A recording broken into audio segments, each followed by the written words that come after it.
মাথায় আসে? মাম্মা। কেমন তোর মাম্মা? ভালো।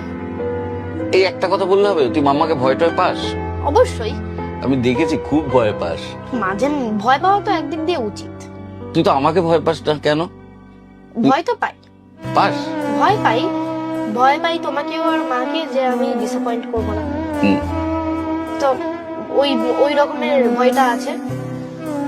আমি তোমাদেরকে ওরকম করে ভয় পাই না যে ও আমার এটা হয়েছে আমি তোমাদেরকে বলতে পারবো না। না, personally but I am very happy about আমি তোমাদের দুজনের সাথেই খুব ট্রাস্ট করতে পারি। সো ইয়েস, আমি ওই দিক দিয়ে ভয় পাই না। মার সাথে তোর ফেভারিট কয়েকটা মেমরি বল। ফেভারিট কয়েকটা মেমরি, এক নম্বর তো হবে ভেকেশন। স্পেসিফিক্যালি আমি বলবো ভুটান ভেকেশন। আমি যেদিন ভুটান গেছিলাম I really enjoyed it. It was a great place. So yeah, a lot of memories from Bhutan and from other trips.